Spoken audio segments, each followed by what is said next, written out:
defesa da ordem, na verdade, é uma responsabilidade de todos nós, né? Ela não é só a defesa de uma Constituição, não, são os limites de condução, de atuação de cada cidadão.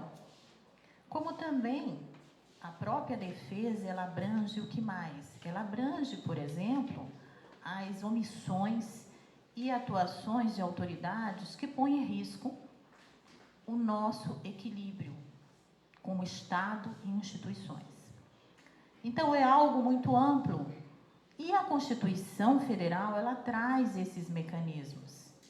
E os mecanismos, um dos mecanismos são as cláusulas pétreas, que está no artigo 60, parágrafo 4º, que diz o que não pode ser mexido, né? E também ela traz condições de criminalização, como o artigo 5º, inciso 44, que diz que qualquer grupo militar ou civil que se oponha à nossa ordem democrática pode ser criminalizado. Mas o mais importante desses métodos é o Ministério Público. O Ministério Público, no artigo 127, na verdade, ele diz que nós somos o quê? Nós somos uma instituição essencial e permanente. Isso quer dizer que as nossas garantias e atribuições são cláusulas pétreas. Ou seja, enquanto existir o regime democrático, não pode inexistir o Ministério Público. Daí a nossa grande importância. Mas o que é que nos assusta? Somos cláusulas pétreas, poderíamos não ser nunca mexidos, seríamos o núcleo duro, rígido da Constituição, mas isso não está acontecendo diariamente. E aí eu me reporto à explanação brilhante do Tarcísio e do Pedro Ivo. Isso está acontecendo todos os dias. O Ministério Público brasileiro está sendo atacado todos os dias. E se não fossem as associações, e aqui eu parabenizo a CONAMP, sou testemunha disso, o CNPG, todos os dias naquele Senado, na Câmara de Deputados, brigando por alguma coisa que está ocorrendo contra a instituição. Isso é muito grave, porque nós, em tese, deveríamos estar numa posição de comando, ou tranquila. Nós não poderíamos ser inviabilizados, mas nós estamos sendo inviabilizados. E o mais triste disso é por que nós estamos sendo inviabilizados. E a resposta está aqui. Porque nós nos abandonamos. O nosso compromisso com a sociedade e a defesa da nossa instituição está sendo colocado à parte. Nós defendemos, muitas vezes, a nós mesmos, como pessoas, como indivíduos, e esquecemos de defender a nossa unidade, a nossa união, a nossa instituição.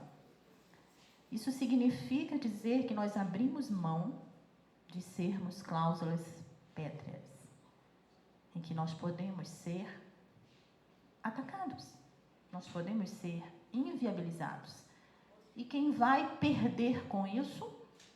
A sociedade, a quem nós devemos obediência. A nossa existência como instituição se deve à sociedade. É para isso que nós existimos. E, às vezes, a gente se pergunta, nossa, isso é um exagero. Não, não é um exagero. E agora eu vou na minha descrição, porque eu me esqueci. Sou branca, loira de nascimento, estou mais loira por questão da tinta, né? Estou de preto, sou hoje procuradora de justiça, Comecei a minha carreira administrativa como promotora de justiça. Estou há 16 anos na administração do Ministério Público do Amapá, sendo que 8 como procuradora-geral.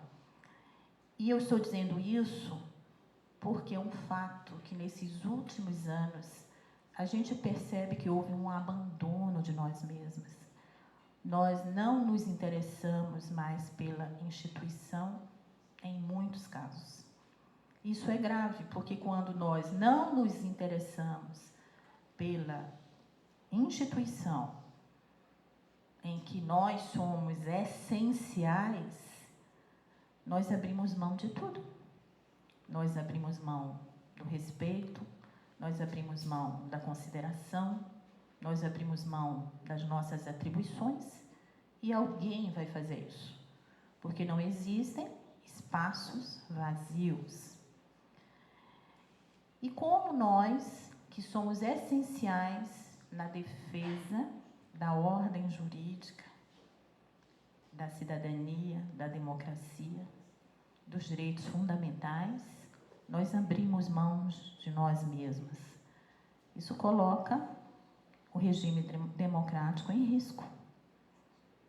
E isso é muito grave, porque coloca o regime democrático em risco e a nós mesmos, como instituição.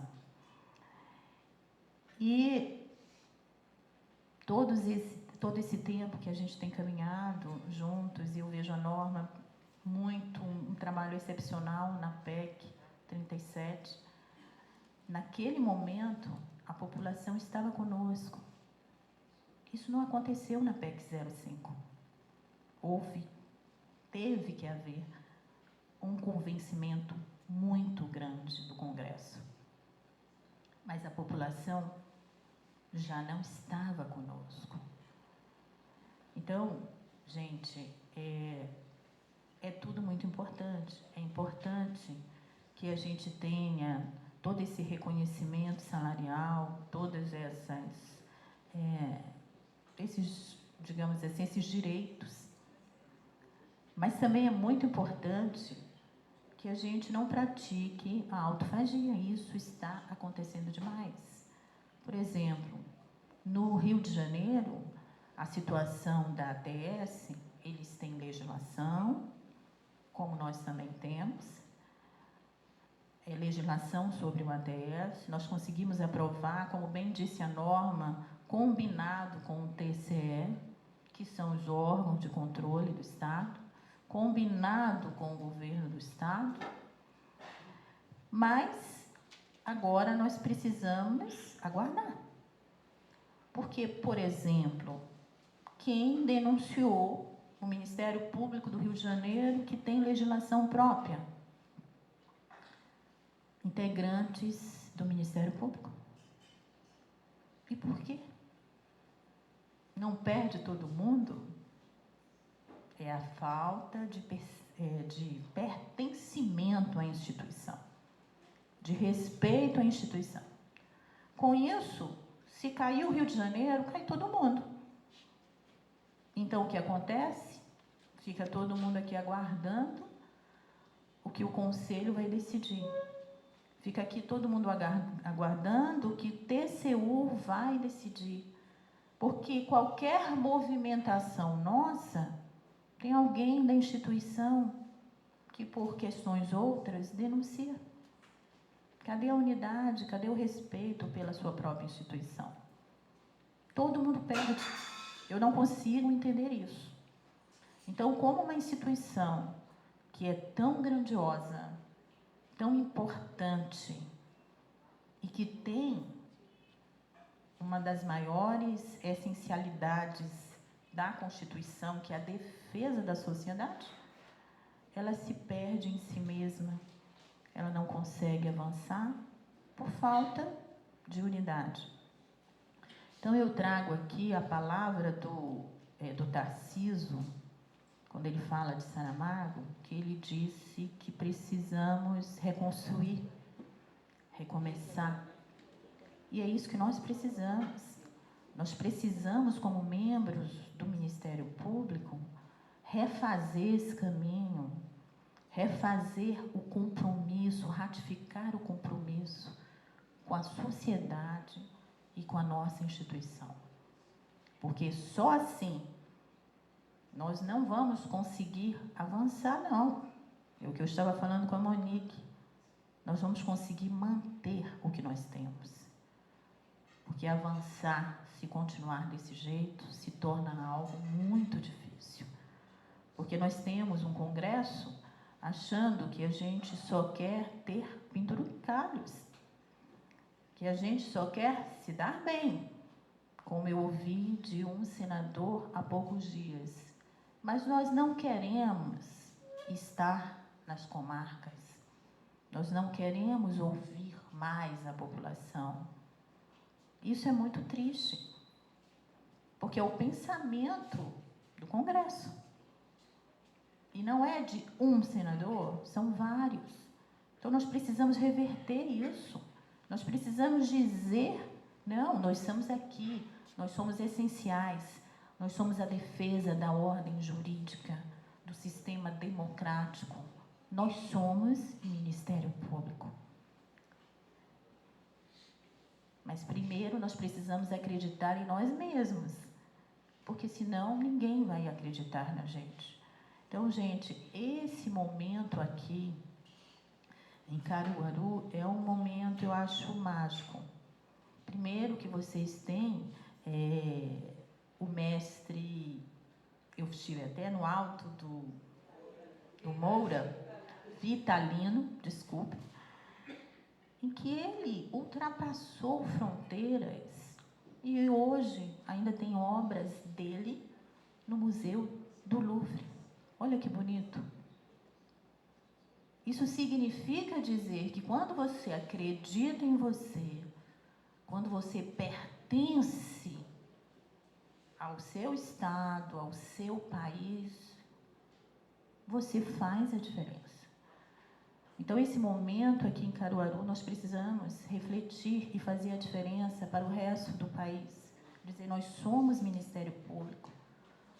Nós merecemos ser Ministério Público. E somos essencial a tudo que se fala em garantia e direitos fundamentais. Garantias e direitos fundamentais. Então, que eu disse, eu poderia dizer, tem muitos métodos que garantem a manutenção da ordem, que são as cláusulas pétreas, o artigo 5º, inciso 44, que fala da criminalização, leis importantes, como a 12.528 de 2011, que criou a Comissão Nacional da Verdade, que deu o recado à população, ofensas a direitos e garantias fundamentais, nós vamos para cima, nós não vamos deixar morrer. Nós vamos sim apurar os culpados. Ou, por exemplo, como a lei 14.197 de 2021, que trouxe ao Código Penal a possibilidade de punir delitos ou tentativas de delitos contra a democracia. Então, nós temos tudo isso, nós temos esse arcabouço, nós temos esses métodos de defesa do ordenamento. Mas o maior método de defesa do ordenamento e da cidadania, e da soberania, e da democracia é o Ministério Público. Então, vamos refletir sobre isso, para que a gente possa realmente pertencer à nossa instituição e fazer valer o nome de Ministério Público. Muito obrigada.